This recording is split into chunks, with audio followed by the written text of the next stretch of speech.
Muito bem, sejam muito bem-vindos a todos que estão presentes hoje, né, no dia 25 de novembro.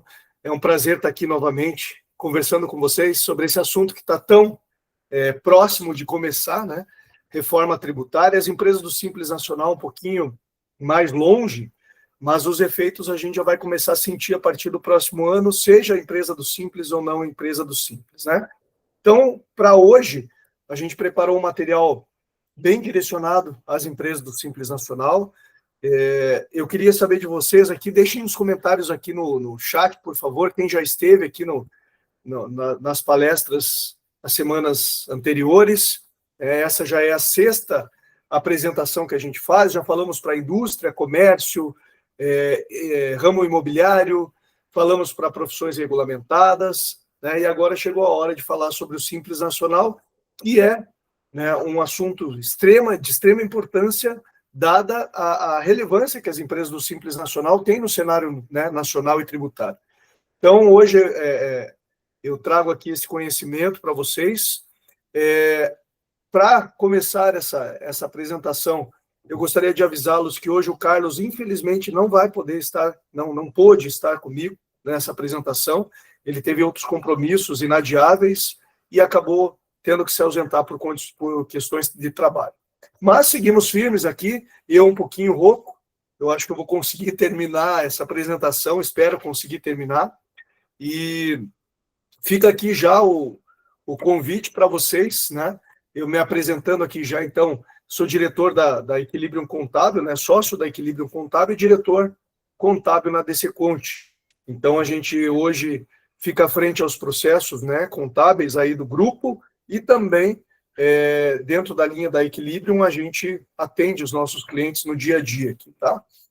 Bom, uma experiência de um pouquinho mais de 30 anos aí na área tributária, né? A gente já viu bastante coisa nessa experiência tributária. Então, a reforma tributária trouxe para nós essa necessidade da evolução, a necessidade da gente revisitar alguns conteúdos e, principalmente, mudar alguns mindsets que já estavam muito alinhados com o que a gente vem já tendo há bastante tempo de tributação. Vamos lá, eu queria fazer dois combinados aqui com vocês. As perguntas, né, podem ser enviadas aqui pelo chat, tá? Por favor, fiquem à vontade, deixem suas perguntas. Eu estou com um time junto comigo aqui, o time da Focus e da Deciconte, que podem me ajudar, né, com relação às perguntas. E eu vou pedir para vocês, por questões de maior fluidez do nosso conteúdo, para que vocês deixem os microfones desligados, por gentileza. Tá bom?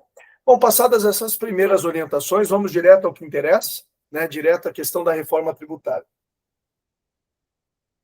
E para começar esse assunto, eu vou fazer uma pequena explanação no contexto geral da reforma tributária, nesse primeiro momento não direcionado ao Simples Nacional, e sim a todas as empresas, né, e todos os contribuintes que vão participar dessa reforma tributária, mas num segundo momento a gente sim vai trazer o conteúdo bem aplicado ao Simples Nacional, e aí talvez seja o caso, ou seja o momento que vocês vão começar a ter dúvidas, né, e querer esboçar suas dúvidas. Então, fiquem à vontade, tá? E a gente vai tentar deixar um pedacinho do final para responder dúvidas e ir interagindo ao longo dessa apresentação aqui, tá? Eu não vou chamar de palestra, porque é mais um bate-papo, uma apresentação de conteúdo do que efetivamente uma palestra. Então, vamos lá, pessoal. Quando a gente fala de reforma tributária, nós temos que entender o contexto que nós estamos vivendo em termos de reforma tributária. O Brasil vem passando por uma modificação gigantesca em termos de tributação, né? A gente vem vendo muitas iniciativas do governo, do legislativo, do executivo, em mudar as regras de tributação, né? E aí eu trago para vocês esse primeiro slide que traz e demonstra para vocês as fases da reforma tributária completa, né? Então, a gente tem no primeiro, vamos dizer assim, na fase 1, né, a reforma tributária sobre o consumo, que é a que nós vamos conversar hoje, né, aquela que muda as regras do PIS, da COFINS, do ICMS, do ISS, tá, e do IPI, tá? Essa regra tributária é a que está sendo mais comentada no momento. Então, para você que não ouviu ainda falar sobre reforma tributária, a reforma tributária sobre o consumo é a primeira fase da reforma tributária total, né? Que a gente pode chamar assim de reforma tributária agregada ou geral, né? Mas ela vai envolver principalmente alguns tributos sobre o consumo que hoje incidem de uma determinada forma e vão passar a incidir de outra forma. É isso que a gente vai trazer para o conteúdo de vocês hoje, tá? A segunda fase, que é a tributação sobre a renda e a folha, ela já vem acontecendo, vocês devem ter visto aí nas últimas semanas, que foi aprovado um projeto de lei, né, de autoria da Câmara dos Deputados, que foi para o Senado, também foi aprovada no Senado, e agora está só aguardando a sanção presidencial para iniciar, que é a reforma da renda para quem ganha até R$ 5.000, que vai ter a faixa de isenção, e também a tributação sobre lucros, né? Lucros distribuídos de empresas, tá? Chamado de tributação sobre os super ricos. Então, vocês vejam, ao mesmo tempo que está acontecendo a reforma tributária sobre o consumo, nós também temos a reforma tributária sobre a renda, né? Então, são braços diferentes da reforma tributária, né? Segmentos diferentes, sendo impactados ao mesmo tempo, tá? E daqui para frente a tendência é que a gente veja isso acontecer com mais frequência.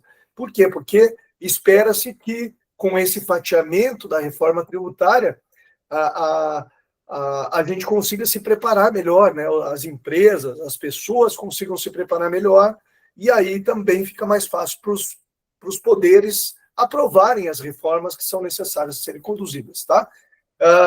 Então, esse é o cenário, o panorama geral. Ainda tem a tributação sobre o patrimônio, que seria a fase 3, não que precise terminar uma fase para começar outra fase, mas a reforma da tributação sobre o patrimônio também já vem acontecendo, né? Alguns estados, por exemplo, já passaram a ter alíquotas diferentes de tributação, por exemplo, para o ITCMD, que é o Imposto sobre Doações e inventário, né? Transferências patrimoniais, tá? Então, a gente vê já acontecendo algumas situações e isso vai começar a aflorar cada vez mais, tá? Feita essa primeira consideração sobre a tributação, eu queria entrar aqui nos princípios que norteiam a reforma tributária sobre o consumo, tá? Esses princípios, vocês vão perceber que daqui para frente, à medida que eu for explicando o que muda, como vai ficar daqui para frente, vocês vão identificar esses princípios em cada uma das mudanças, tá? Eles não vão estar muito diretamente explícitos, mas eles vão estar intrinsecamente naquelas mudanças, né? Vocês vão perceber, por exemplo, o princípio da neutralidade, que é um sistema tributário que deve interferir o mínimo possível nas decisões econômicas dos agentes. Ou seja, para que um agente decida comprar um determinado produto ou um determinado serviço, a tributação não pode ser o decisor, né? Tem que ser outras questões podem ser decisoras, mas não a tributação. Então, o que o Estado está pretendendo fazer é tirar a tributação dessa questão de decisão. Ou seja, se a empresa é de um determinado regime tributário e outra é de outro regime tributário, você vê que hoje você tem diferenças, né, significativas. Então, o que o Estado está tentando fazer com relação a isso é trazer uma equidade para que todas tenham uma competição, né, em mesmo nível, tá? O princípio do destino, que muda, aí sim muda consideravelmente a questão tributária, que é, ao invés do tributo ser recolhido para onde o bem foi produzido, ou da onde ele saiu para a comercialização, ou do local da prestação do serviço, onde a empresa está sediada, a empresa que está prestando o serviço, ele passa a acompanhar o bem até o destino, né? Então, por exemplo, um produto que saiu aqui do Paraná e foi para São Paulo, está sendo consumido em São Paulo, a tributação vai junto com o produto para São Paulo, tá? Então, vejam que há uma modificação considerável. E aí a gente entra naquelas questões de... como é que eles falam? Barreiras fiscais, né? Inclusive as diferenças de alíquotas, de FAO, guerras, né, fiscais que acontecem entre os estados, né, disputas entre os estados para atrair empresas usando alíquotas, sistemas tributários, tá?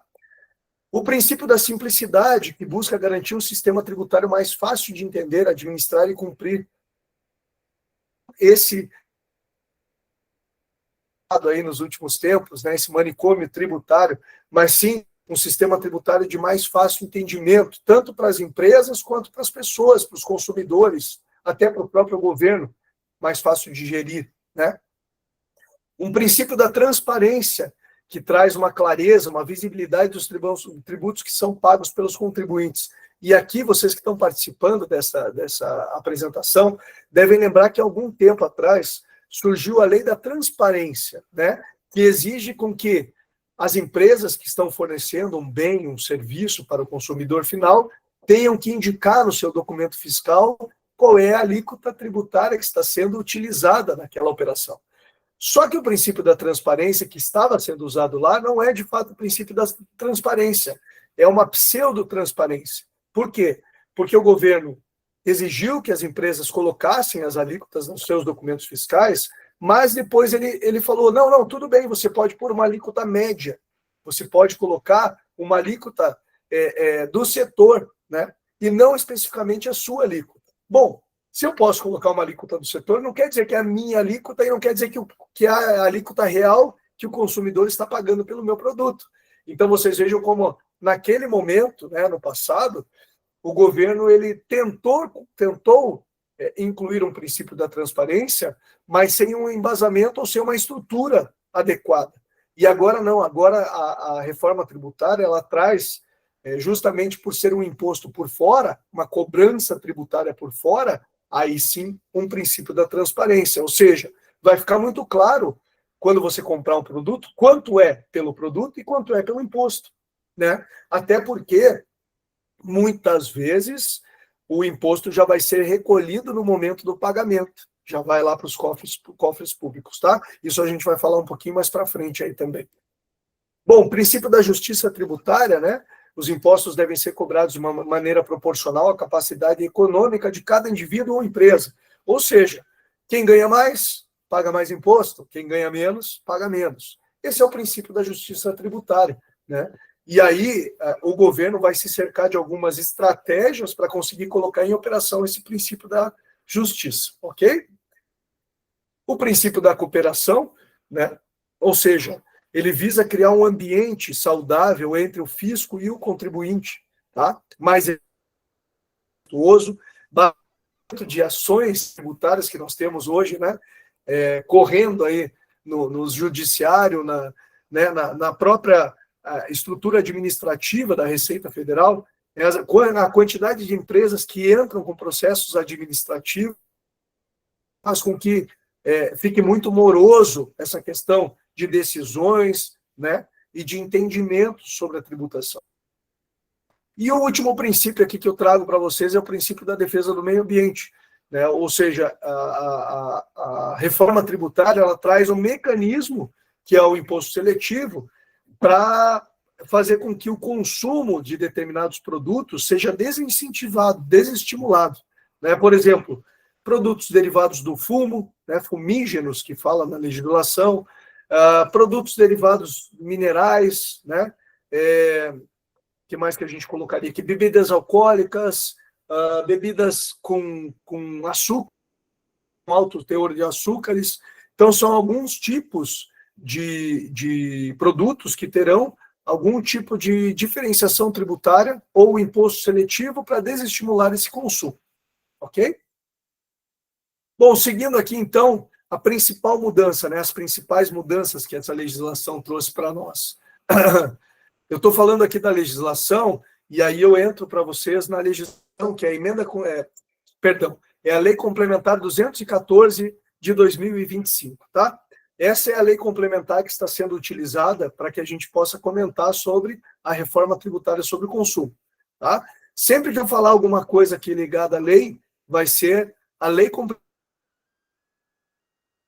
Tá? Essa lei está totalmente disponível na internet para vocês, e já para avisar, vai ficar disponível depois o conteúdo gravado para que vocês possam assistir, caso vocês tenham a necessidade de assistir novamente e depois ter que sair, se ausentar da apresentação. Essa apresentação está sendo gravada, ok?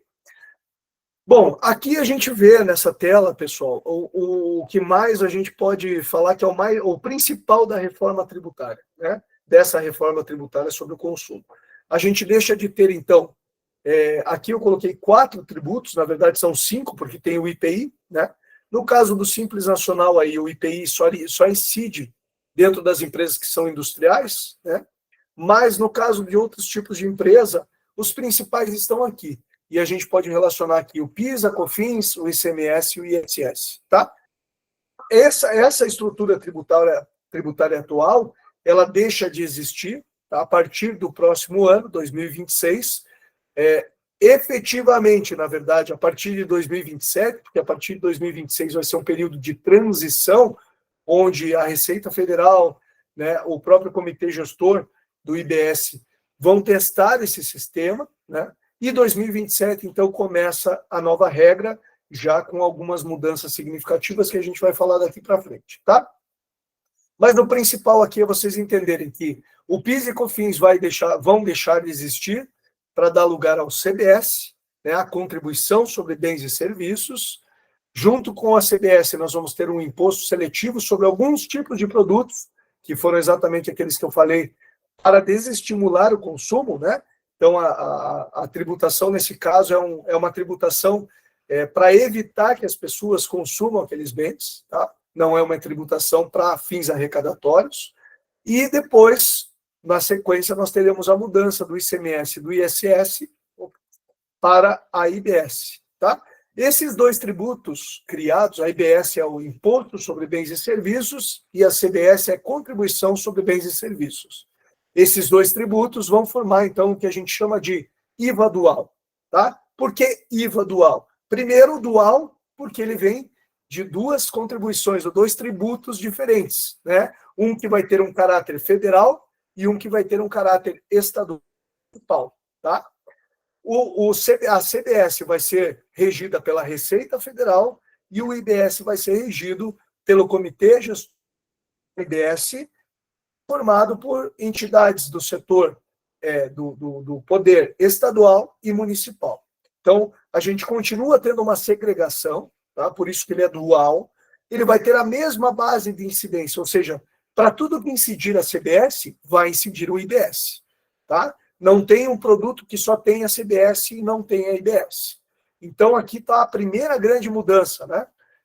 Além das mudanças de tributação, dos nomes dos tributos, nós vamos ter essas mudanças conceituais, tá? E por que o IVA? Porque o IVA é o Imposto sobre Valor Agregado. O valor agregado quer dizer o quê? Cada etapa da cadeia de comercialização daquele produto vai trazer um valor agregado, que em teoria seria o lucro, né? Então vamos supor que você é um comerciante, você comprou esse produto de um fabricante para revender esse produto. O fabricante, no momento que ele fabricou aquela mercadoria, aquele produto, ele incluiu todo o insumo e mais o lucro dele para vender para você, né? Então, na operação dele, ele teve custo, mais lucro, mais tributação, passou para você, você comprou, pagou todos esses, vamos dizer assim, esses valores, né? E você, quando vai revender esse produto, você coloca a sua margem de lucro, né? E aí vem a tributação sobre o valor agregado, que é exatamente o lucro da operação. Então, por isso que, ao longo dessa apresentação, vocês vão perceber que a gente vai respeitar o princípio da transparência.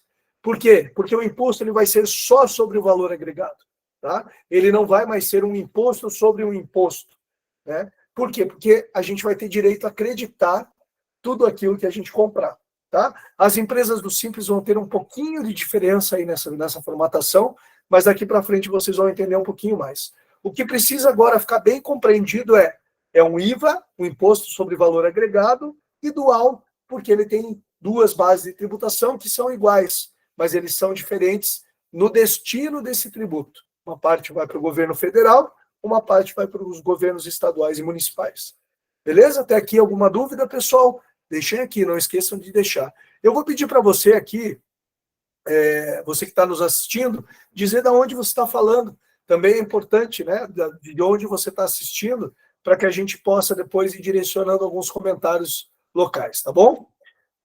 Vamos lá. Quando a gente fala, então, de mudança, a gente está falando que daqui para frente nós vamos começar a ver as mudanças da reforma tributária sobre o consumo. E aí a gente começa lá em 2023, quando a gente teve a aprovação da emenda constitucional 132. E foi essa emenda constitucional que trouxe esses princípios, que depois deram origem à Lei Complementar 214 em 2025. Tá? Então, vejam, se não houvesse as mudanças da emenda constitucional, a gente não teria condições de agora ter uma reforma tributária já desenhada, uma lei complementar. Então, foi a emenda constitucional que propiciou, né, que trouxe o arcabouço necessário para que a reforma tributária sobre o consumo começasse a acontecer, ou começasse a vir à tona, né, começasse a ser produzida. E aí, como é que fica, então, o cronograma, Marcelo? Vamos lá. Cronograma a partir de 2025. Por enquanto, o que nós temos liberado? Nós temos já a Lei Complementar 214, que eu já falei para vocês, que é a regra geral de tudo que a gente está vendo aqui, né, do funcionamento geral da reforma tributária, e nela a gente já vai encontrar um monte de detalhes importantes da reforma, inclusive conteúdo do Simples Nacional, tá? 2026. Bom, 2026 para as empresas que são do Simples, tá tranquilo. Não tem muitas mudanças, a não ser uma ou outra mudança, por exemplo, de sistema emissor de nota fiscal. Algumas prefeituras, e agora eu vou ver aqui de onde que vocês estão falando. Opa, já vi aqui Rio de Janeiro, Niterói, né? Eu sou de Curitiba, São Paulo, né? Eu vi aqui que tem pessoas do grupo também, da equipe, que são de São Paulo. Então, vejam, a primeira grande mudança que eu traria para vocês que são do Simples Nacional é o sistema emissor de notas de serviço para quem presta serviço. Essa é uma das mudanças conceituais que já está entrando em vigor este ano de 2025. Né? A empresa que só vende, só comercializa, pode ficar tranquila. Não tem nenhuma mudança. Você continua usando o seu software, né, a sua parametrização fiscal e segue a vida até 2026. Tá combinado? As empresas que são prestadoras de serviço têm que ficar atentas e em comunicado direto com as suas prefeituras, né? Atentas a comunicados das prefeituras. Por quê? Porque desde agora, 2025, algumas prefeituras já estão fazendo a transição do seu sistema próprio emissor de nota fiscal para o sistema nacional. Então, a gente já tem visto muitas prefeituras, principalmente de cidades maiores, migrando o seu sistema para o portal nacional, justamente por conta da reforma tributária. Né? Senão, cada prefeitura teria que manter um sistema adequado, atualizado, pronto para conectar com todo esse arcabouço tributário que está sendo criado. Então, as prefeituras, algumas, né? A gente vai falar as prefeituras porque ainda não são todas as prefeituras do Brasil, e a gente está falando de mais de 5.000 prefeituras aí no Brasil, não são todas que vão migrar nesse momento. Então, fique atento aos comunicados e, a partir do comunicado, acione a contabilidade, acione a Desconte, acione a Focus, acione a Equilibrium, para que a gente possa dar todo o suporte para vocês fazerem a transição de sistema. Combinado? Então, 2026, a gente tem um ano de academia do sistema da reforma tributária. Deixa eu tomar uma aguinha aqui, que a voz está cada vez um pouquinho mais embargada. E aí, quando a gente fala academia da reforma tributária, pessoal, é academia mesmo, tá? Por quê? Porque a Receita Federal, os estados, né, os municípios, eles ainda têm que colocar em operação muitos sistemas para gerenciar toda essa reforma tributária. A coisa não é simples, né? Vocês vão ver daqui para frente a quantidade de sistemas que vão ter que rodar em paralelo para que a gente consiga ter uma reforma totalmente pronta para ser executada, né? E que não gere nenhum tipo de problema para os contribuintes. Então, esse ano de 2026, tudo isso vai estar em teste, em operação. Por isso que a gente fala de um ano da academia da CBS e do IBS, tá? Algumas empresas foram selecionadas pela Receita Federal para ajudar nesse processo de academia. Então, são empresas grandes, com movimentações grandes, elas foram nomeadas, são pouquíssimas empresas no Brasil, tá? Vocês, provavelmente, a gente já fez uma validação aqui de clientes não temos nenhum cliente que foi escolhido para ser a empresa teste, então fiquem tranquilos, tá?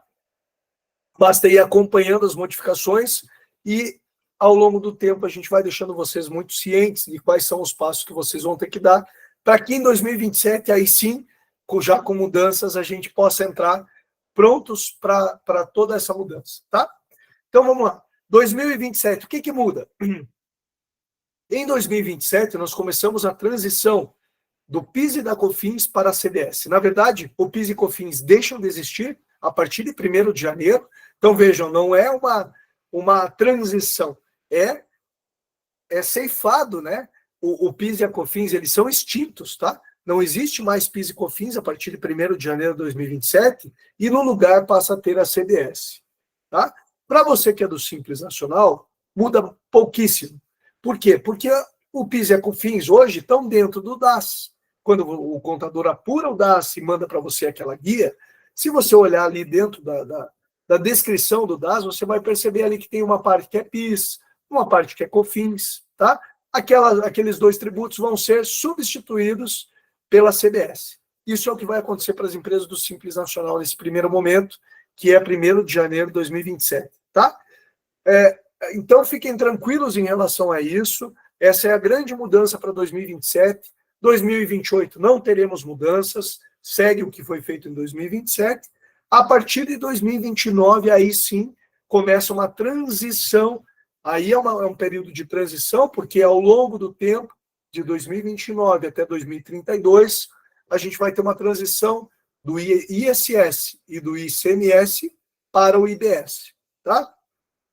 E esse período de transição, ele vai envolver, a cada ano que passar, um aumento na IBS e uma diminuição no ISS e no ICMS, tá? Qual é o impacto de tudo isso para o Simples Nacional, Marcelo? Já vamos falar aqui para frente, tá? Então fica com a gente aqui para você entender, né, e não perder essa possibilidade de ver onde vão ser os impactos reais dessas alíquotas. Combinado? E a partir de 2033, então, nós teremos a transição completa. Então, só teremos, não falaríamos mais de CMS, não falaríamos mais de ISS, não falaríamos mais de PIS e não falaremos mais de COFINS. Combinado? Imposto de renda e contribuição social, onde estão, Marcelo? Bom, imposto de renda e contribuição social não fazem parte dos tributos sobre consumo, ou seja, eles são sobre a renda, né, das empresas, das pessoas jurídicas.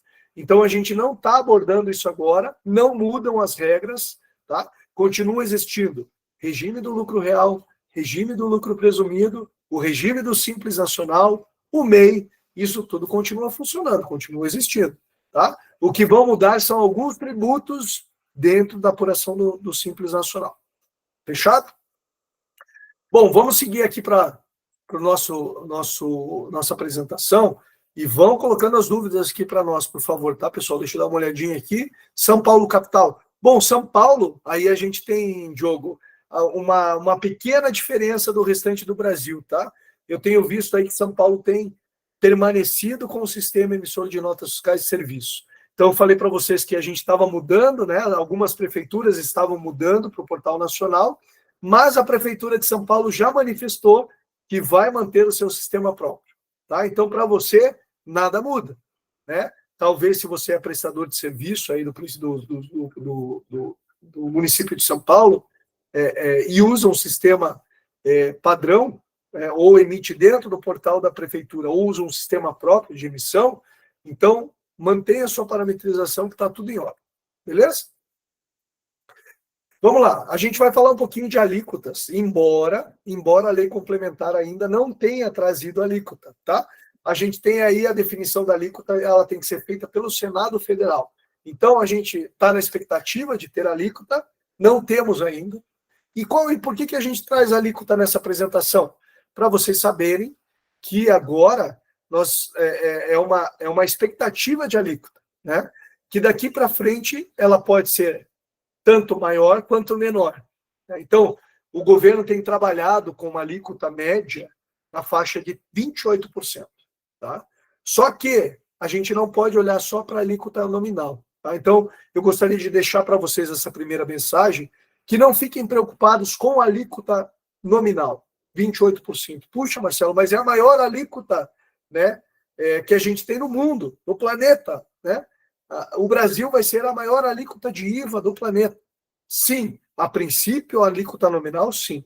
Mas o sistema tributário que está sendo construído tem tudo para trazer uma amenização dessa alíquota, ou seja, para as empresas prestadoras de serviço, a alíquota vai ser alta, né? Ela vai ser, sim, ela vai ser representativa, mas a gente precisa ter a consciência de que o sistema tributário que está sendo desenvolvido vai permitir com que as empresas acreditem sobre tudo aquilo que elas comprarem, né? Então, a alíquota real não vai ser de 28%, tá? Eu já vou mostrar um exemplo para vocês entenderem.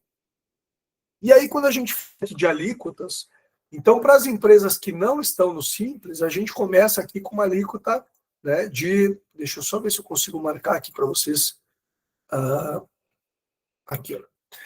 Então, quando a gente fala aqui de alíquotas, a gente está falando aqui, ó, por exemplo, a União e os estados, né? Em 2026, aquelas empresas que foram escolhidas, lembram que a gente falou aqui atrás no cronograma, que em 2026 já vão começar a tributar, né, o IBS e a CBS, justamente nesses percentuais, para que a Receita Federal consiga, dentro desses sistemas de gestão da reforma tributária, entender se o sistema está funcionando. E ela precisa de algumas cobaias, né, para poder fazer esse teste.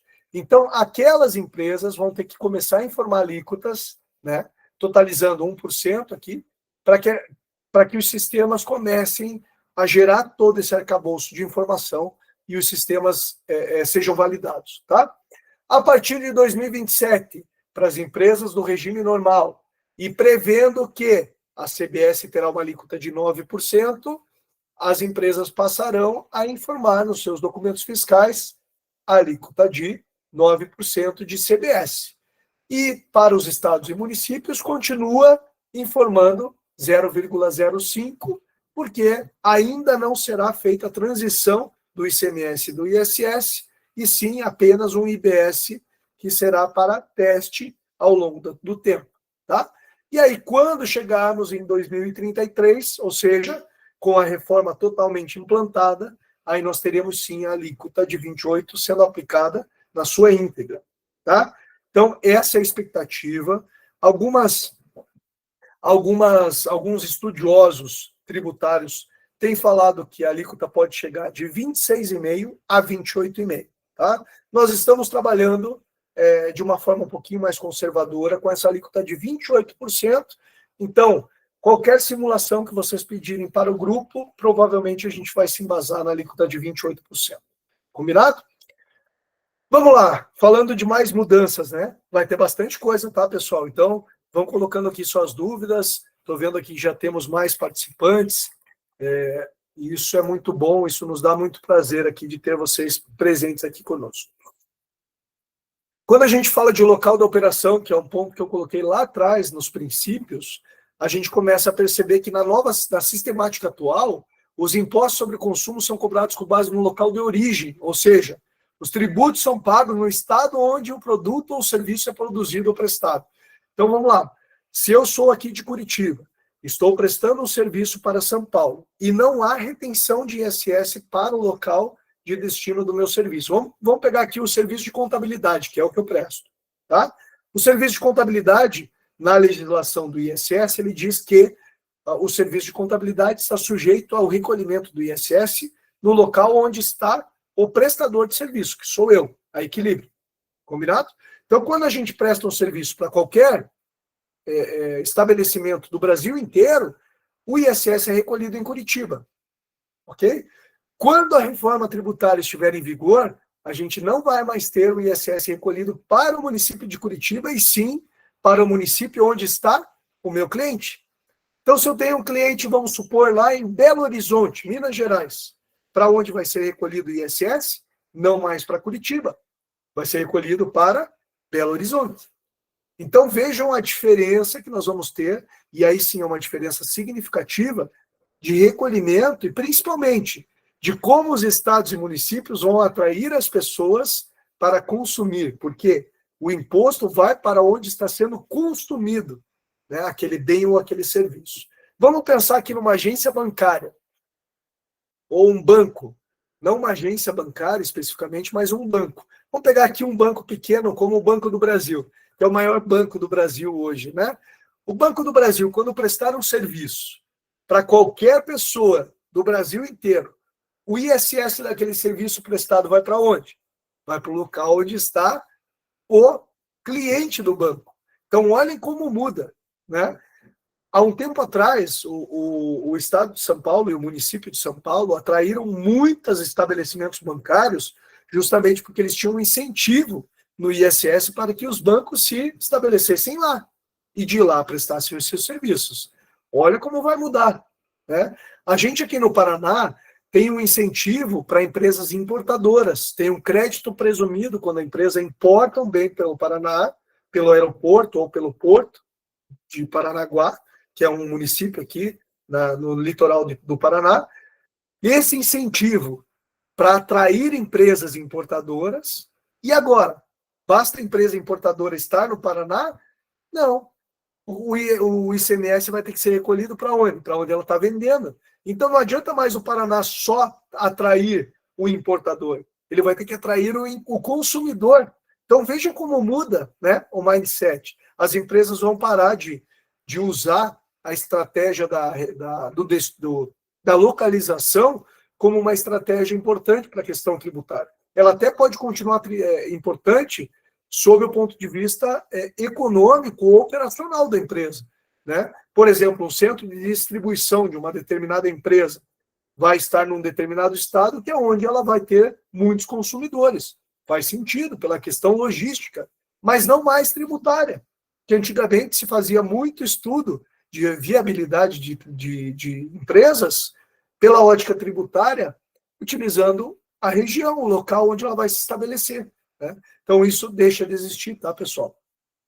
Essa é uma mudança significativa. Eu digo para vocês, olha, eu diria que é uma das maiores, junto com a mudança da questão da não cumulatividade, tá? E aí, falando de não cumulatividade, aqui eu trago um exemplo só para exemplificar, né, essa questão do destino. Então, vamos supor que tem uma loja, um comércio, né, um comercial aí que pode ser online, pode ser físico, que esteja localizado em Minas Gerais e vende um produto para um cliente do Amazonas, né? Pode estar lá em Manaus, por exemplo, né? Quando esse produto chegar a Manaus, a nota emitida, o imposto que o cliente vai pagar vai ficar lá em Manaus.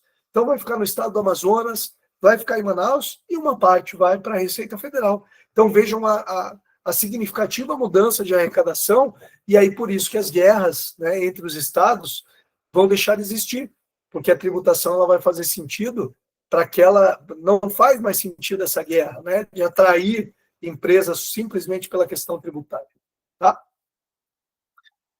Vamos lá, vamos entrar num outro ponto que eu considero aí um dos pontos chaves para a gente entender a questão da reforma tributária sobre o consumo.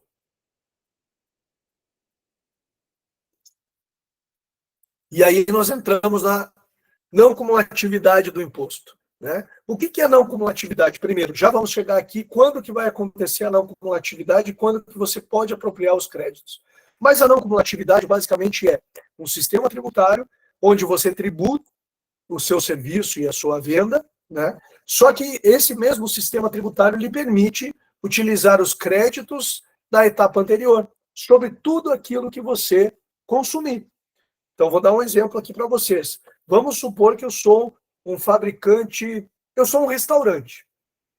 Então, como restaurante, eu vou lá, compro insumos, eu compro farinha, eu compro carne, eu compro verduras, eu compro arroz, eu compro guardanapo, eu compro pratos, eu compro talheres, né? Eu compro aqueles potinhos de marmita, eu compro serviço de contabilidade, eu compro serviço de manutenção do ar-condicionado, eu compro o serviço de um advogado, eu compro inúmeros bens e serviços para poder, né, no final do mês, oferecer, ou no dia a dia, oferecer a refeição para os meus clientes, as bebidas, né? E aí, tudo aquilo que eu comprei me traz direito a crédito. Então, como é que vai ficar a apuração no final do mês? Tudo aquilo que eu vendi, tributo aquilo que eu vendi, tudo aquilo que eu comprei, pego de volta toda a tributação que eu paguei sobre aquilo que eu comprei, faço a conta, se eu vendi mais do que eu comprei, ou se o tributo da venda for maior do que eu paguei sobre os insumos, eu pago o IBS e a CBS. Se ele for menor, eu acumulei um crédito que eu posso usar no mês seguinte. Essa é a lógica da não cumulatividade. E quando a gente fala de não cumulatividade plena, né, que é o que a reforma tributária sobre o consumo propõe, dentro da Lei Complementar 214/2025, a gente fala, então, que você pode utilizar os créditos de tudo aquilo que você comprou. Tá? Tem uma pequena exceção, que é aquilo que vai ser usado para consumo pessoal, né? E aí pessoal dos sócios da empresa. Né? Então, por exemplo, vamos pegar o mesmo exemplo, um restaurante que vende bebida alcoólica, por exemplo, a cerveja. Tá? Se o restaurante vende bebida alcoólica, quando eu comprar cerveja, eu posso usar os créditos, não posso? É um insumo, eu estou comprando e vendendo. Então, dentro desse princípio, entende-se que, guardadas as devidas proporções, ou as devidas ressalvas, tudo aquilo que eu comprar vai me gerar direito a crédito e tudo aquilo que eu vender, direito a débito. Faço um menos o outro e vou ter um imposto a pagar. Agora, se eu sou uma empresa de contabilidade e compro cerveja para confraternização de final de ano, eu posso usar o crédito daquela cerveja? Não. Por quê? Porque aí é consumo pessoal. Vocês entenderam? Então, alguns itens estão elencados na lei complementar. Eu não vou entrar nesse detalhe agora, tá? Mas alguns itens não fazem sentido. Né? Eles vão continuar não dando direito a crédito para as empresas. Por exemplo, na lei complementar está escrito lá armas, armas de fogo. Armas de fogo não faz sentido eu ter direito a crédito se eu comprei, a não ser que, por exemplo, eu seja uma empresa de vigilância, que eu precise utilizar arma de fogo e eu tenha um respaldo, né, legal para utilizar as armas de fogo. Caso contrário, eu não terei direito a crédito. Tá? Então, isso é o princípio da não cumulatividade. E a legislação, ela fala exatamente que você pode utilizar os créditos de IBS e CBS quando ocorrer a extinção dos débitos relativos às operações em que você esteja comprando. Então, vejam, eu falei aqui que tudo que você comprar traz crédito, tá? Mas agora nós estamos falando quando utilizar. Então, assim, comprei, tenho direito a crédito? Beleza, tem direito a crédito, tá? Só que você só pode utilizar esse crédito depois que o imposto da etapa anterior foi recolhido. Essa é a condição que a lei complementar nos traz no artigo 47, tá? Então, eu digo para vocês assim, vamos supor, eu compro parcelado. Eu compro uma mercadoria parcelada. Vai ter uma especificidade para isso, tá? Eu só vou fazer um exercício aqui para vocês, para a gente pensar um pouquinho. Se eu comprar parcelado, à medida que eu for pagando o fornecedor, será que ele já recolheu o imposto? Será que o imposto já foi recolhido totalmente por ele para eu usar o crédito? Ou à medida que eu for pagando, ele vai pagando o imposto e eu vou usando o crédito? Então percebam que isso pode acontecer daqui para frente, tá?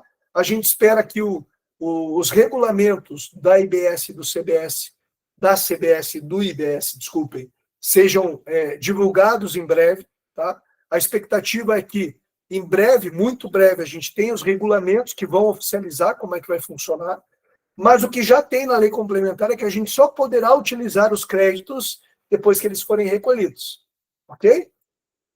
E aí, quando a gente fala de recolhidos, deixa eu entrar aqui um pouquinho na questão dos formatos que vão existir para esse recolhimento.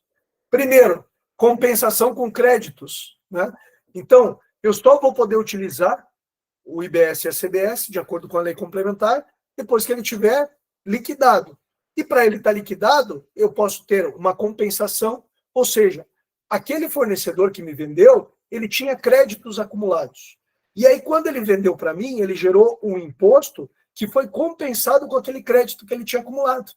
Então, nesse sentido, o imposto foi liquidado, eu que comprei aquela mercadoria ou aquele serviço, tem o direito a usar o crédito, a apropriar aquele crédito, tá? E isso vai ser feito de forma automática por um sistema fornecido pela Receita Federal. Então, assim, como que eu vou saber se o meu fornecedor recolheu ou não recolheu? Vai estar lá no sistema. Mais ou menos como funciona o Nota Paulista, o Nota Curitibana, o Nota Paraná, o Nota São Paulo. Ele é um sistema onde vai aparecendo créditos de tributação à medida que vão sendo recolhidos os impostos, tá? Então, o que a gente imagina que vai acontecer é isso. Se vai operacionalizar ou não, é outro detalhe que depende muito mais do governo do que de nós, né? Porque nós aqui estamos para conversar sobre a reforma e entender o conceito.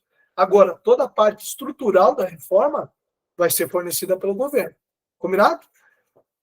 A segunda forma que a gente tem de um débito virar um crédito é quando o pagamento ocorrer pelo fornecedor. Então, lembra que eu falei, o nosso fornecedor, ele é cliente de alguém também, né? A não ser que ele seja, por exemplo, o primeiro da cadeia, um importador. Mas mesmo assim, ele vai ter que recolher o imposto, né? Então, vejam, se a pessoa está lá e ele é cliente de alguém, ele comprou alguma coisa de alguém e também tem créditos. E no final do mês ele vai apurar os débitos e créditos dele e a diferença ele vai recolher. Quando ele recolher, eu, que sou cliente dele, passo a ter direito, então, ao IBS e à CBS recolhidas por ele, naquela operação de venda que ele fez para mim, tá? Não o valor que ele recolheu, para não ficar uma confusão. Então, quando ele vende para mim, ele vai destacar o imposto, né? Então, vamos supor que ele vendeu lá uma mercadoria por R$100 e usando a alíquota de 28%. Então, a gente está falando aqui de R$100 de produto mais 28 de imposto, ou seja, eu paguei 128, né? Quando ele recolher esses R$28, junto com a apuração dele, que vai ter outras operações, aí o crédito de 28 vai vir para mim. E eu vou usar para abater os meus débitos e das coisas que eu vendi ou dos serviços que eu prestei. Entendido? Se ficar alguma dúvida, por favor, coloquem aqui, tá, pessoal? Terceira forma de liquidação, e aí vem uma grande novidade, até aqui não é muita novidade, porque no sistema tributário atual a gente também tem recolhimento, a gente também tem compensação, né? Só que agora vem uma grande novidade, que é o split payment, né? O split payment, ou seja, a divisão do pagamento, é um novo formato de tributação, um novo formato de recolhimento de tributação, que vai acontecer no momento da venda, no momento do pagamento da venda ou do serviço. E aí, só vai acontecer naquelas operações que forem possíveis de acontecer esse split payment. Então, por exemplo, um pagamento via Pix, um pagamento via boleto bancário, um pagamento via transferência bancária, tem condições de trazer um split payment. Agora, um pagamento em dinheiro não tem. Por quê? Porque o split payment ele prevê que você vai pagar um único pagamento e ele vai separar o pagamento em dois. Uma parte para os entes responsáveis pela tributação, e aí Receita Federal e o Comitê Gestor da IBS, lembram que eu falei para vocês, que vai ser formado por estados e municípios, e a outra parte do pagamento para o fornecedor. Então, pegando aquele mesmo exemplo de um produto que eu adquiri por R$100 mais 28 de imposto, no final, eu vou pagar quanto? Eu vou pagar 128 para o fornecedor, né? Então, quando eu for passar lá, faça um Pix para mim.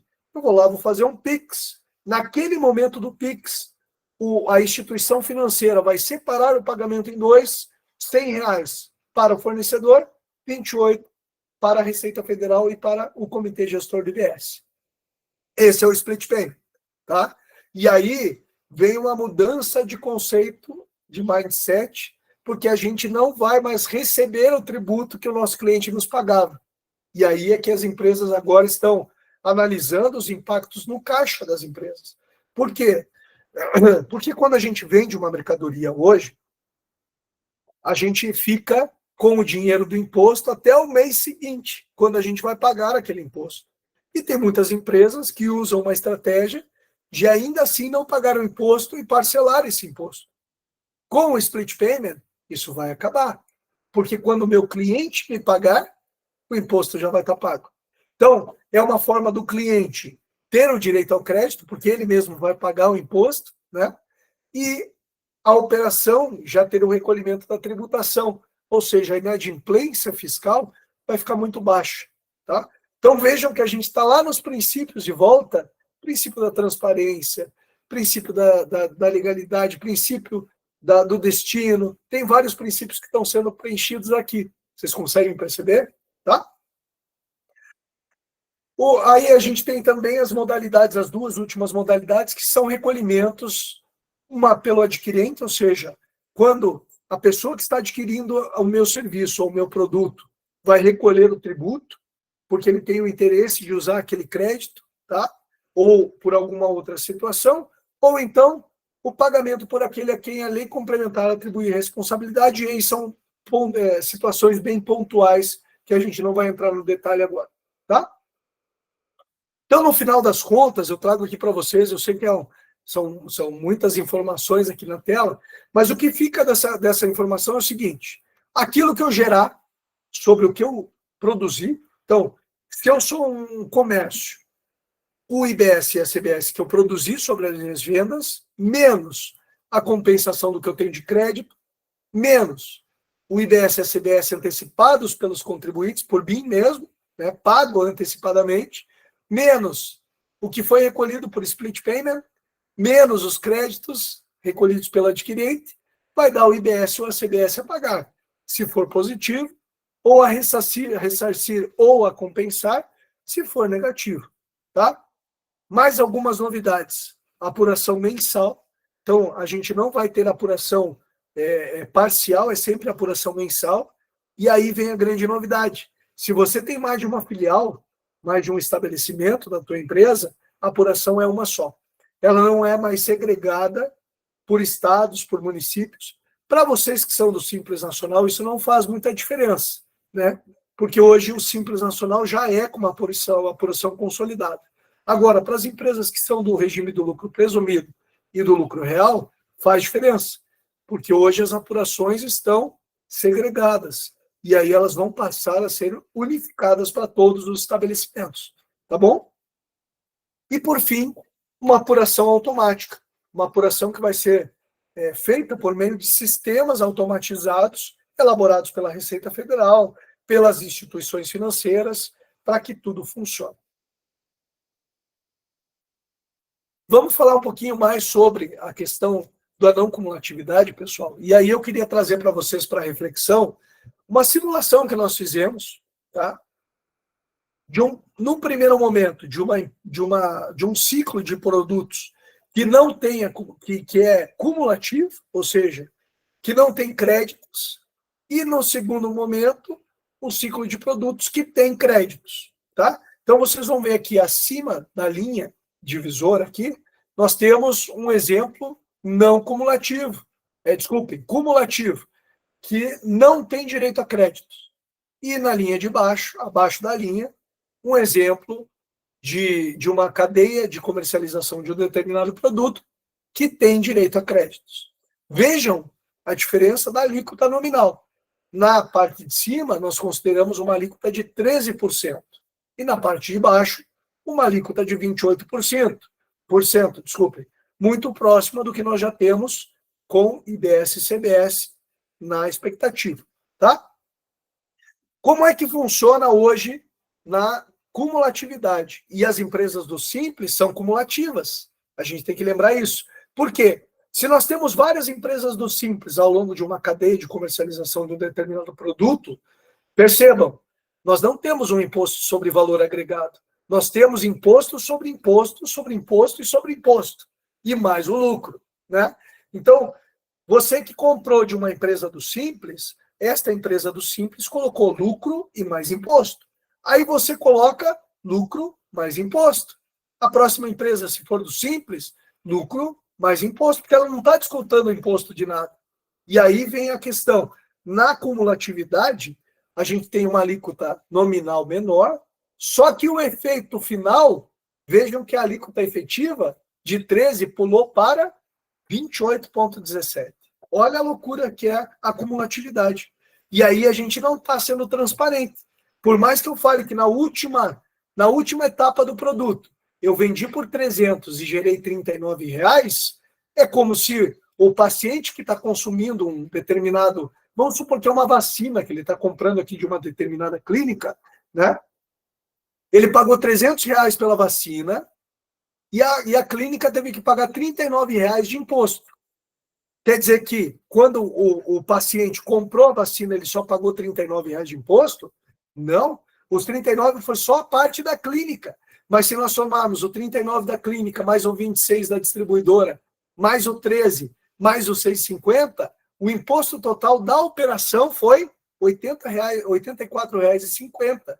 E sobre R$300, que foi o valor final, agregado, adicionado, vai dar uma alíquota efetiva de 28%.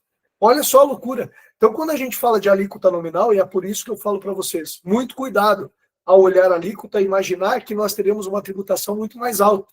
É claro que para alguns setores a gente já sabe que o impacto vai ser maior, mas não é para todo mundo, né? Por exemplo, o ramo comercial vai ser muito beneficiado, porque hoje tem um monte de coisa que não dá direito a crédito que vai passar a dar, né? E aí a tributação tende a diminuir muito, tá? Agora, no exemplo de baixo, imaginando a não cumulatividade plena, onde tudo aquilo que eu comprar me dá direito a crédito, então a gente fez o mesmo exemplo. Percebam que são os mesmos valores de venda, a diferença é que o imposto gerado nas operações está sendo calculado com uma alíquota de 28%. E outra diferença é que o imposto da etapa anterior está diminuindo do valor gerado da etapa que está sendo considerado. Então, por exemplo, quando o produtor vende para a indústria, ele gera 14 e recolhe 14. Quando a indústria vende para o distribuidor, ele gera 28, só que ele só recolhe 14. Por quê? Porque ele desconta os 14 da etapa anterior. Combinado? Então ele gerou 28, mas ele só recolheu 14. Aí vem a distribuidora, compra aquela mercadoria e revende para a clínica. Quando ele vende por 200, mesmo o valor de venda de cima, ele gerou 200, ele gera 56, desculpem, de tributação, mas ele só recolhe 28. Por quê? Porque ele usa os 28 da etapa anterior, que já foi recolhido. Então, vejam, à medida que isso vai acontecendo, a gente vai tendo uma eficiência tributária. No final, a clínica vendeu pelo mesmo R$300 que a outra clínica tinha vendido para o paciente. E recolheu quanto? Recolheu 28. Por quê? Porque ela gerou 84 de imposto, mas ela já tinha um crédito da etapa anterior de 56. No final, se nós somarmos o que foi recolhido por todos eles, R$84. Ou seja, para uma alíquota nominal maior, a gente tem uma alíquota efetiva muito próxima. Você vê que a alíquota nominal ela é muito maior do que a de cima. É mais que o dobro. Só que, no final das contas, a alíquota efetiva é até menor, né? Então, vejam o efeito da não cumulatividade. Percebam isso. Esse é o intuito desse exemplo. É de mostrar para vocês, trazer ao entendimento de que a sistemática tributária que vai entrar em vigor, ela é bem diferente do que nós temos hoje. Principalmente no contexto do Simples Nacional, que a gente já vai entrar aqui na frente, tá? Ficou claro para vocês esse exemplo? Vocês acham que foi bacana? Dá um joinha aí para a gente saber se está sendo bacana para vocês essa apresentação. Vamos lá. Olha lá, o pessoal já está interagindo, que legal. Pessoal, vou fechar minha cortina aqui, pessoal, porque está batendo um sol bem gostoso aqui, mas está atrapalhando um pouquinho. Só um segundinho, por favor.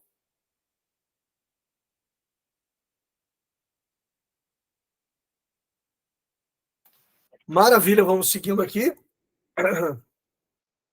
E agora vamos entrar especificamente na questão do Simples Nacional. Então, chegou o momento de vocês. Esses 30 primeiros minutos foram dedicados a explicar o contexto geral, né, da tributação. Então, foi importante por quê? Porque vocês não iriam entender se nós entrássemos direto no conceito do Simples Nacional. A gente precisa entender o que está vinculado, essa questão do destino, né? Tá, mas eu vou ter que recolher o imposto lá para o município de Belo Horizonte, por exemplo? Não, não. Isso vai ser automático, né? Vai ser um sistema que vai gerar, que vai separar. E eu vou ter que informar na minha nota que eu estou prestando um serviço para quem está estabelecido lá. Esse é o detalhe.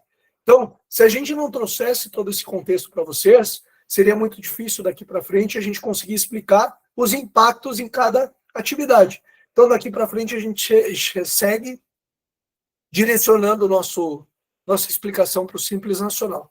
Para quem entrou um pouquinho depois, eu queria só fazer um adendo aqui, pessoal. Eu estou com a voz um pouquinho prejudicada, tá?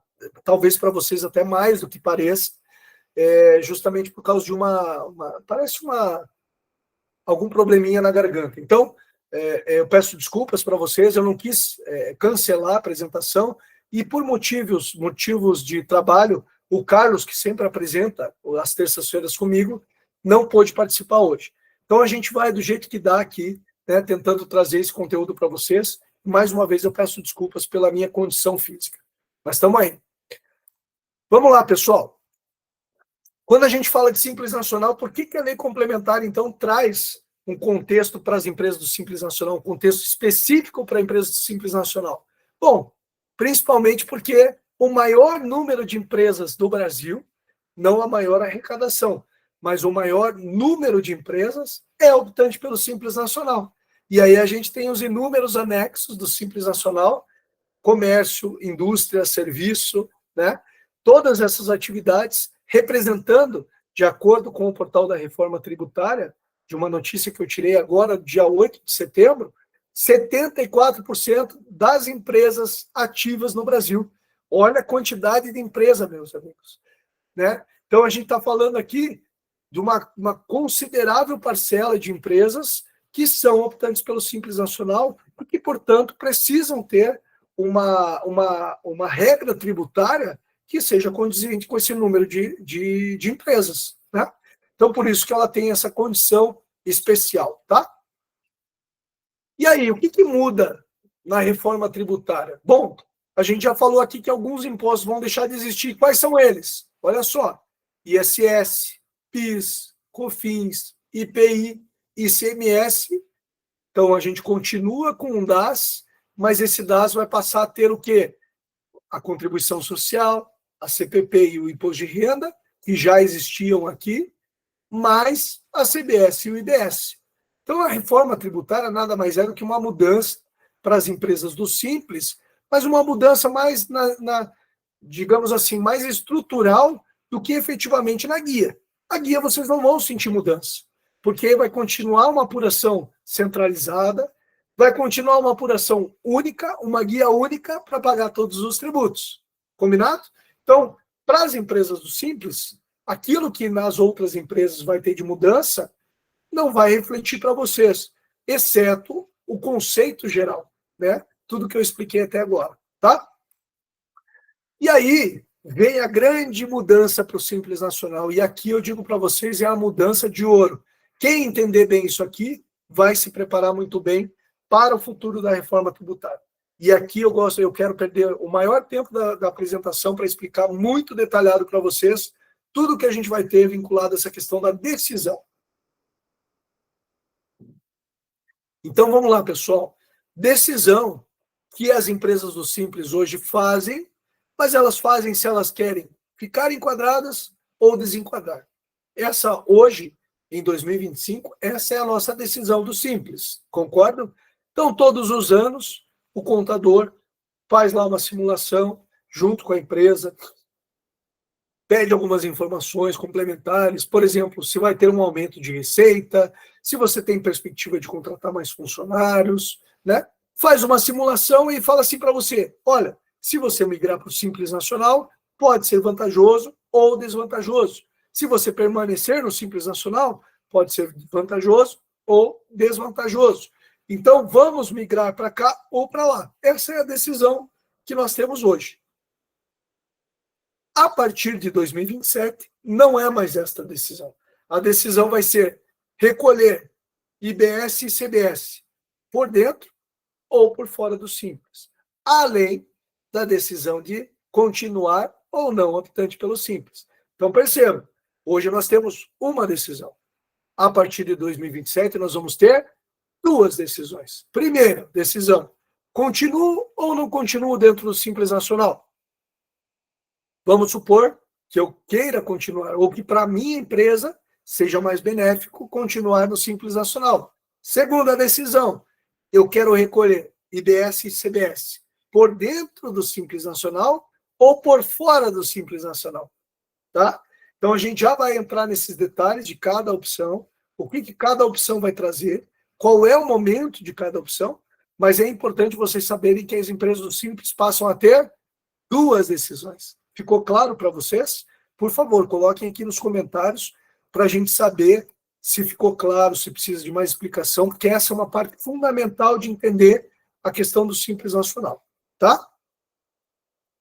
Seguindo com a apresentação, a gente pode falar o seguinte: quais são os efeitos, então, que essas opções vão trazer para nós? Vamos supor, então, levando em consideração que a empresa de vocês vai permanecer no Simples Nacional em 2027, então nós temos uma única decisão a partir dali.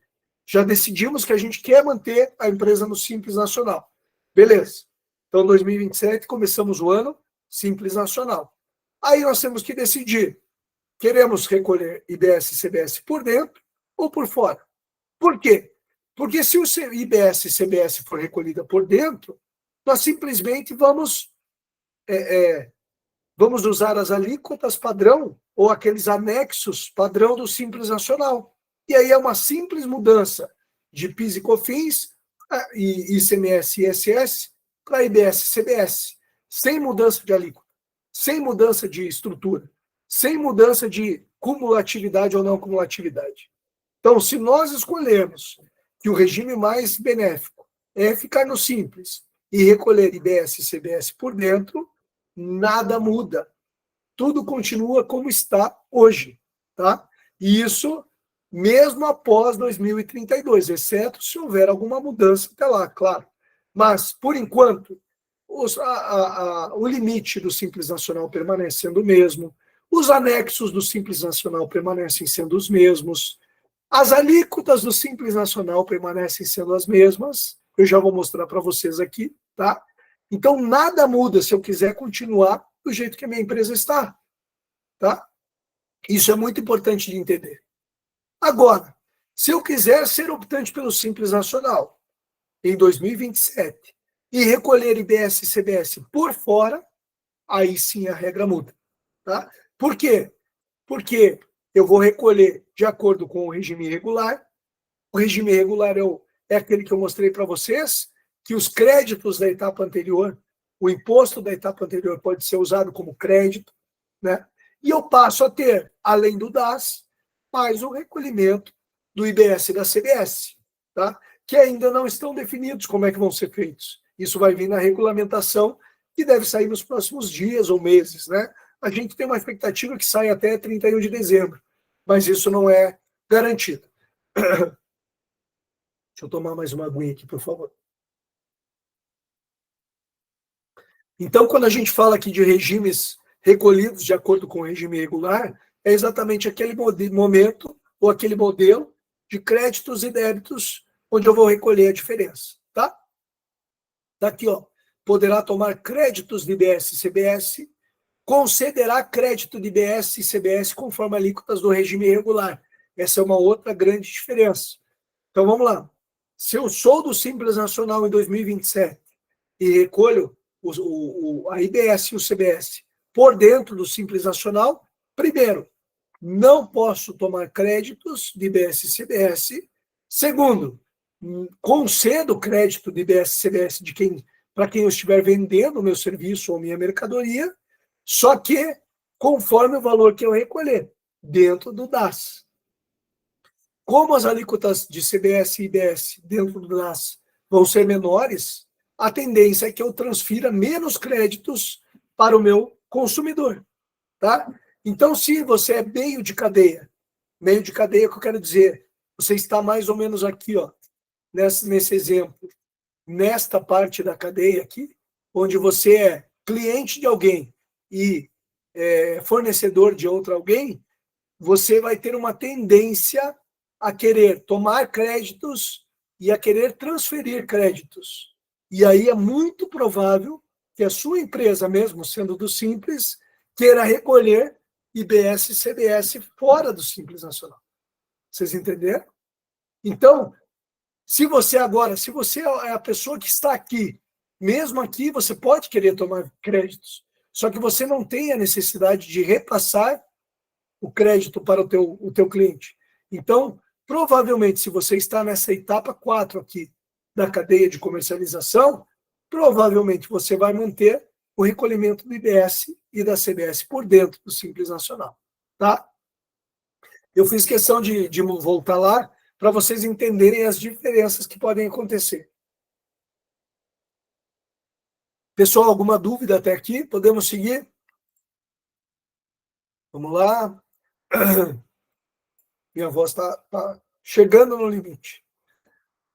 Eu fiz alguns cenários aqui só para a gente entender e tentar fundamentar um pouquinho mais essas considerações.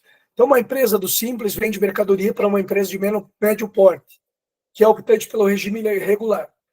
A empresa do Simples paga uma alíquota total de 10% do Simples Nacional, onde 1% corresponde ao IBS e 0,5% ao CBS.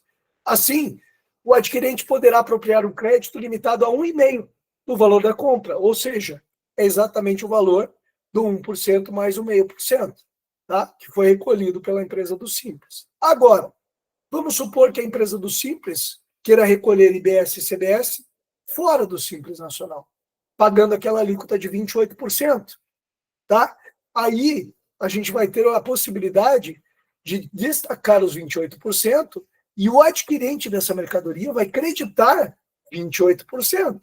Então, vejam, se nós temos, agora nos colocando como clientes de outras empresas, se nós estamos comprando uma mercadoria, mesmo preço, dois fornecedores, um é optante pelo Simples, o outro não um é optante pelo Simples e recolhe o IBS e a CBS dentro, e o outro é optante pelo Simples, mas recolhe IBS e CBS fora.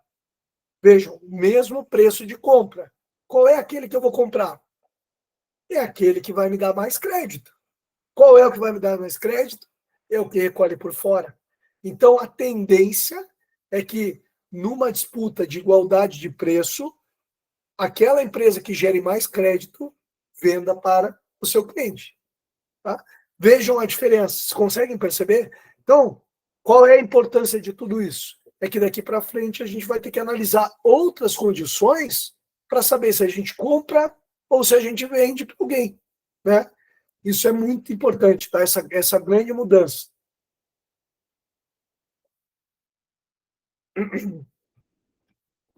E aí, pessoal, a gente entra no outro tipo de cenário. Agora, olhando pela opção de compra, de venda, né? Aqui eu estava falando da venda e aqui eu vou falar da compra. Então, uma empresa do Simples compra mercadoria de uma outra empresa, também optante pelo regime regular. Então, é optante pelo Simples, mas recolhe IBS e CBS por fora. Tá? Então, mesmo recolhendo... Desculpem, aqui é o outro exemplo. A empresa que está comprando, ela é optante pelo regime regular, ou seja, ela quer tomar crédito, porque quando ela vender, ela vai ter que compensar alguma coisa. Então, se ela comprar de uma empresa do Simples Nacional, ela vai poder apropriar créditos de IBS e CBS só naquele percentual que a empresa do Simples Nacional recolher. Ao passo que, se a empresa do Simples Nacional que estiver vendendo para ela estiver recolhendo por fora, então as compras poderão aproveitar crédito de todo o imposto recolhido. Tá? É mais ou menos a mesma tributação, a mesma questão da compra e da venda, só para explicar de uma ótica diferente. Tá? E aí, quais são os momentos de opção, meus amigos, aqui do Simples Nacional? Lembra que eu falei que vão ter duas opções? Uma vai ser, eu quero continuar no Simples e a segunda opção vai ser, eu quero recolher IBS e CBS por dentro ou por fora. Então, falando do Simples Nacional para 2026, que está aqui já batendo a porta, até 31 de janeiro, nós vamos ter que... Aquelas empresas que já são do Simples e querem ficar ativas no Simples Nacional, querem permanecer no Simples Nacional, não precisam manifestar nada. A opção é automática. Tá? Então, em 2026, o contador não precisa fazer nada. Agora, se a sua empresa não é do Simples Nacional e você quer se transformar ou é mais benéfico para ela ingressar no Simples Nacional, então, até 31 de janeiro de 2026, o contador tem que ir lá e fazer a opção. Lembrando que precisa ter alguns outros requisitos cumpridos. Por exemplo, não pode ter dívidas tributárias, a parte cadastral da empresa tem que estar ok, né? Ela tem que respeitar as regras previstas para enquadramento, né? Não pode ter sócio estrangeiro, não pode ter sócio em outra empresa do Simples Nacional com faturamento acumulado superior ao limite. Tem algumas regras que precisam ser respeitadas. Mas se respeitar tudo, posso entrar? Até 31 de janeiro de 26, pode fazer a opção, tá? Lá em setembro de 26, lembrando que a reforma tributária sobre o consumo inicia em 2027.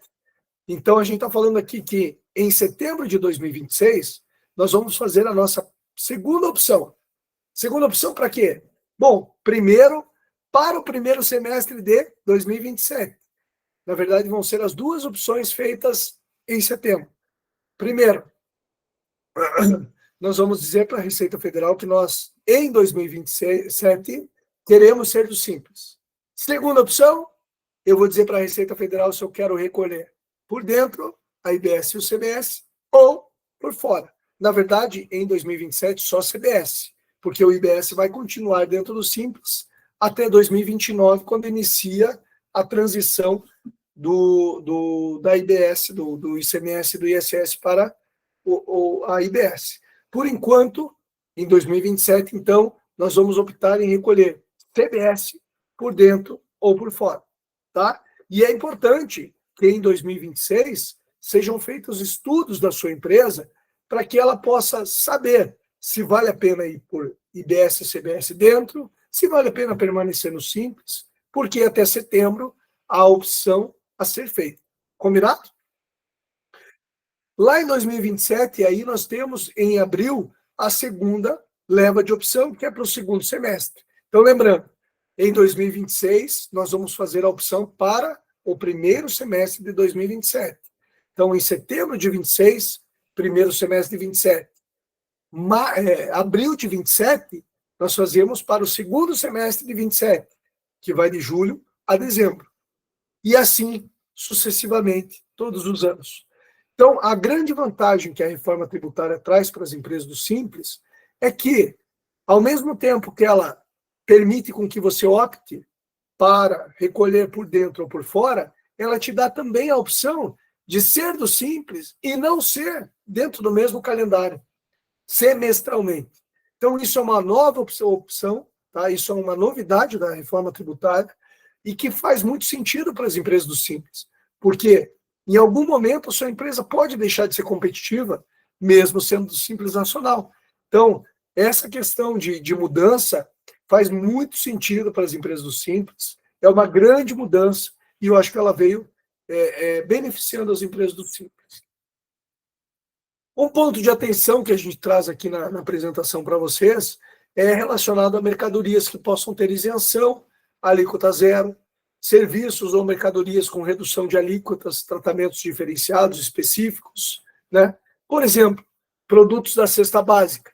Se a sua empresa compra muitos produtos da cesta básica e revende esses produtos, ou utiliza esses produtos, pode ser que não tenham créditos a serem absorvidos. Então, é muito importante ter essa consciência, essa informação, na hora de fazer as simulações, né? Ter o panorama geral para tomar a decisão se você vai permanecer no Simples e vai recolher por dentro ou por fora, né? A grande maioria das empresas pode ser que não tenha nem necessidade de mudar.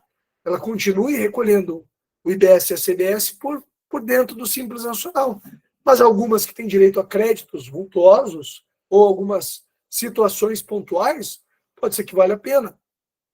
Então, a importância da gente ter uma análise muito detalhada de cada operação, de cada cliente, para a gente poder dar a sustentação para cada operação, tá? E aí eu trago para conhecimento de vocês as alíquotas do Simples Nacional, tá? Muita informação na tela, eu sei, pessoal, mas se vocês olharem aqui de linhas gerais, eu vou apontar para vocês, percebam que a gente está falando aqui que não há mudança na alíquota padrão. Aqui nós estamos falando de 2026, aqui nós estamos falando de 2027, a única alíquota que muda aqui é a sexta faixa, que vai ter uma pequena queda em 2020, de 27 e 28, depois ela retorna para 19%. Isso acontece tanto na atividade de comércio quanto na atividade de indústria. Mesma coisa aqui, ó. Vejam a alíquota inicial, 4,50, permanece. As faixas permanecem as mesmas. As alíquotas na segunda faixa permanecem, terceira, quarta, e assim sucessivamente. Onde é que há uma mudança? Só na alíquota da última faixa, que é a sexta faixa. Nós estamos falando para empresas que faturam acima de 3 milhões e 600 mil, tá? E que em 2027 e 2028 vão ter uma pequena redução tributária e a partir de 2029 voltam a ter a mesma alíquota que já tem atualmente. Comércio, indústria, serviços não intelectuais, construção de imóveis, vigilância, limpeza e advocacia, serviços decorrentes de atividade intelectual, tudo segue o mesmo padrão, tá? Então, lembra que eu falei para vocês que, em termos de recolhimento, nós não teremos grandes mudanças? A mais da regra conceitual da tributação, vão ter muitas mudanças, né? Só que no recolhimento, não. Então, ao mesmo tempo que ela traz muitas inovações, ela segue o mesmo padrão, né? Se você hoje tributa numa determinada faixa, mantendo toda essa estrutura de vendas, você vai tributar na mesma faixa no próximo ciclo de reforma tributária. Tá bom? Mais algumas regras, né, que passam a incidir a partir de 2027.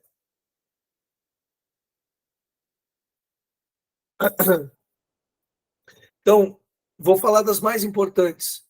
O IBS e a CBS passam a compor o recolhimento unificado. Optante deverá recolher o IBS por fora quando ultrapassar o sublimite. Isso a gente já tem, tá? Vale lembrar que quando a gente passa dos 3 milhões e 600 mil, o ICMS e o ISS hoje já incidem fora do Simples Nacional. Então, nada muda a partir de 2029, quando entrar a IBS. O que vai mudar é que, se nós já estamos numa faixa acima de 3 milhões e 600 mil de faturamento acumulado, o IBS e a CBS vão ser, o IBS vai ser recolhido por fora, tá? O restante segue a mesma linha. Uma outra grande mudança, se a sua empresa hoje tributa pelo regime de caixa, ele vai deixar de existir, nós teremos o regime de competência. Qual é a grande diferença? Competência é tributada pelo documento fiscal, o caixa é tributado pelo recebimento, tá?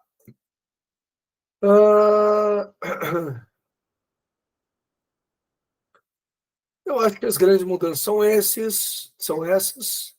E aí eu já falei um pouquinho da mudança no regime do documento fiscal.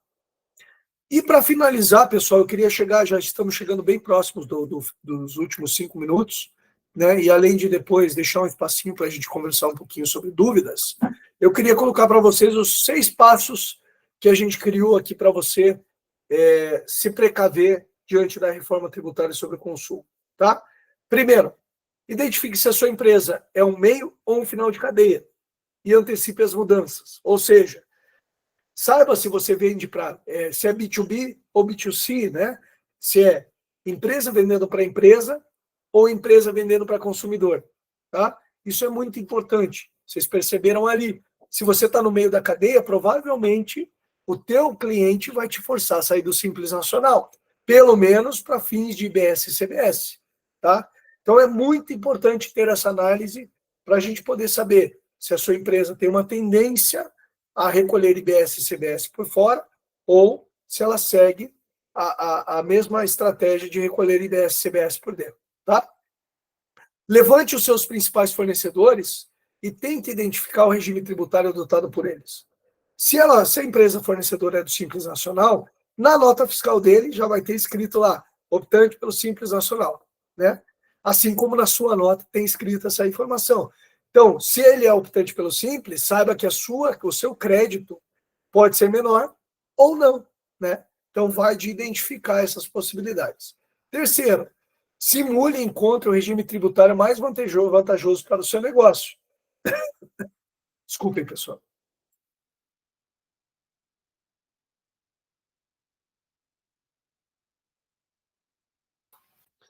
Ainda bem que conseguimos chegar muito próximos do final.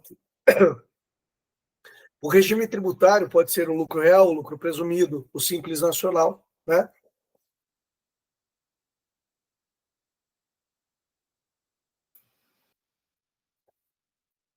Quarto, atualize os sistemas e processos para a nova tributação. Então, para as empresas do Simples Nacional, isso é só uma dica que fica aqui, uma entrelinha, né? Não é necessário fazer nenhuma adequação, a não ser que a sua prefeitura esteja mudando para o Portal Nacional, então seriam necessárias algumas adequações, tá? Quinto importantíssimo, fortaleça a gestão financeira e reduza custos. Ou seja, converse internamente com o setor comercial, setor financeiro, adeque, né, o setor de compras para identificar essas possibilidades. Por quê? Porque vocês perceberam, o setor de compras vai ter que entender de tributação. Ele vai ter que saber se aquela compra traz direito a crédito ou não traz direito a crédito. Hoje, as empresas que têm mais essa preocupação, ou são empresas comerciais que não estão no Simples, ou são empresas do lucro real, que têm um setor de compras muito bem desenvolvido para identificar as possibilidades de crédito. Com a mudança tributária, inclusive as empresas do Simples vão ter que entender de tributação. Então, montar equipes que tenham conhecimento, não precisa ser profundo, mas que tenham bastante conhecimento sobre a questão de compras é importantíssimo. E busque orientação e aproveite as oportunidades, tá? Busque orientação com sua contabilidade, peça para a contabilidade apoiar a sua empresa nessa estrutura, nessas simulações, nessa nova fase que a sua empresa vai passar a partir de 2027, porque é muito importante esse contato com a empresa contábil que tenha conhecimento, que possa sustentar boas decisões, como é o caso do grupo, né? O grupo Focus, o grupo Adeconte e a Equilibrium estão à disposição para esse trabalho junto com vocês. Então, isso é muito importante para que vocês sigam tendo as melhores opções tributárias. Eu queria agradecer aqui a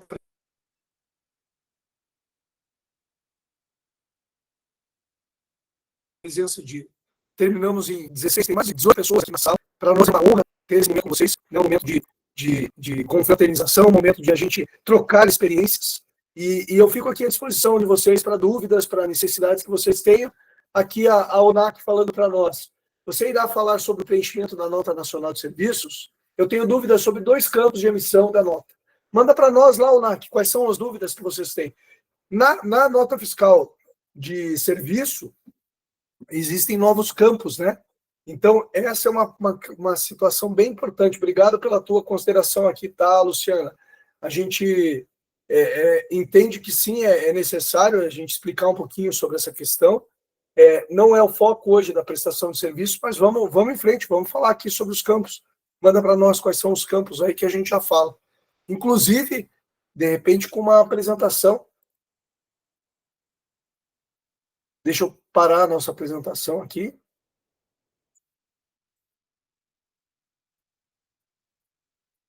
Aproveitar que nós... Ok, voltamos aqui. Eu vou compartilhar com vocês o portal da nota eletrônica, o portal emissor, e a gente já pode ver algumas dúvidas aqui.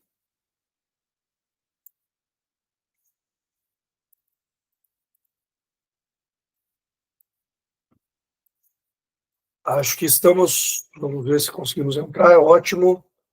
Eu vou compartilhar aqui com vocês. Estão conseguindo ver minha tela? Por favor, sinalizem.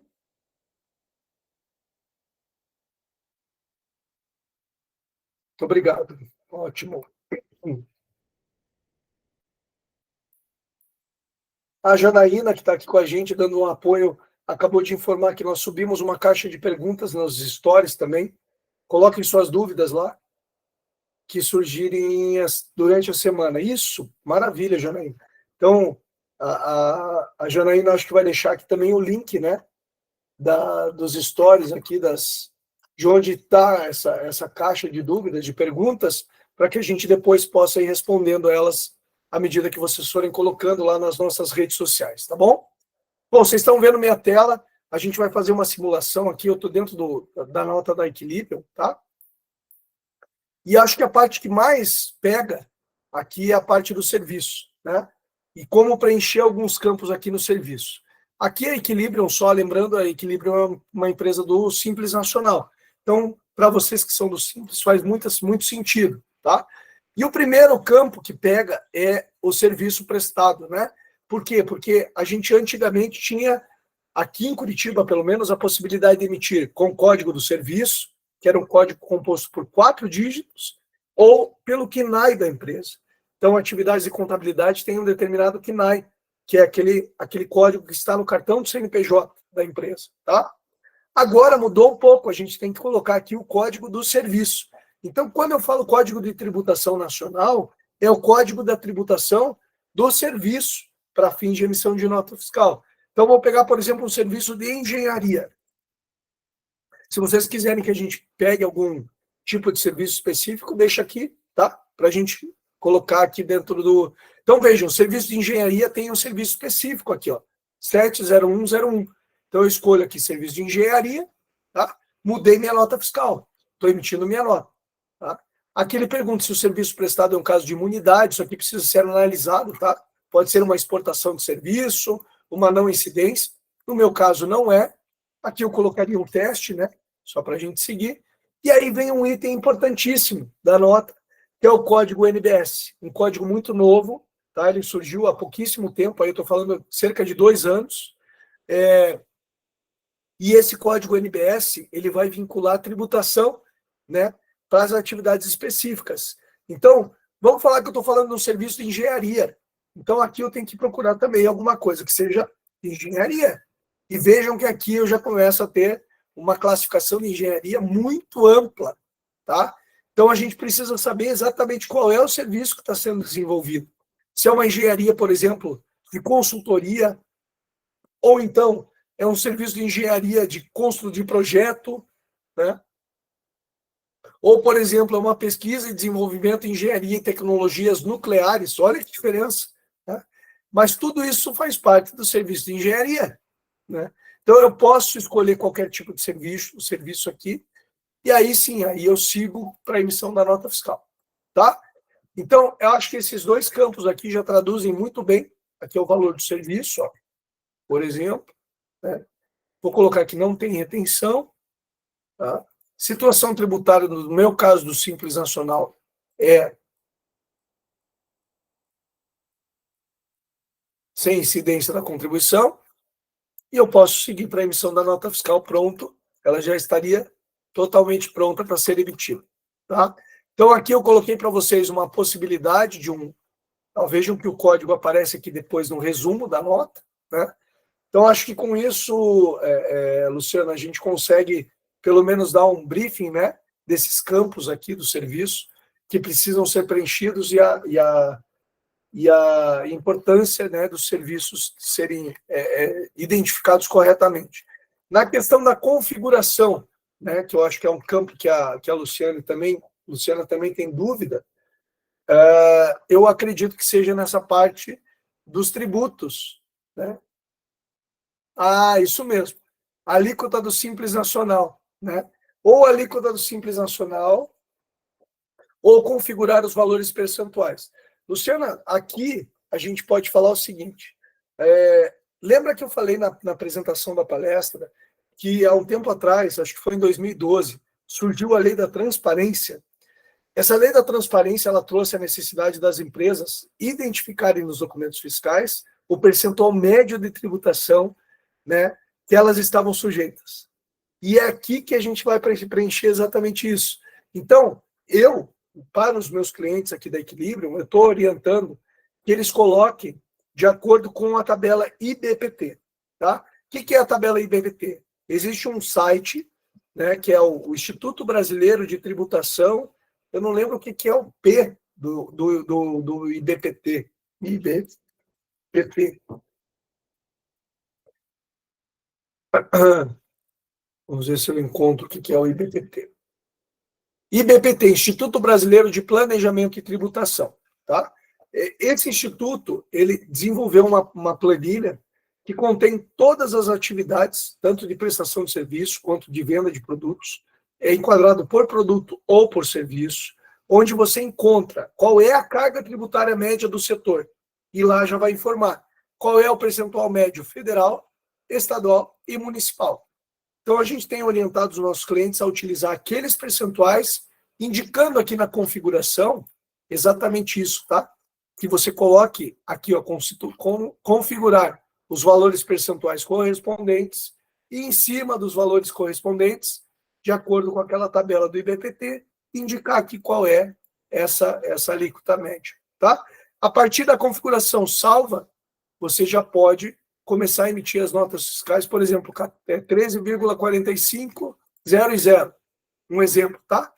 Então, a partir daí, quando eu for emitir a nota, eu não preciso mais ficar selecionando item a item, eu já deixei parametrizado inicialmente aqui, e aí na emissão da nota fiscal, ele já vai aparecer para mim essa alíquota média, tá? Eu vou só mudar aqui o valor para você ver como ela aparece lá embaixo. Daqui para R$1, e aí a gente tem, então, onde é que está aquela parte do valor?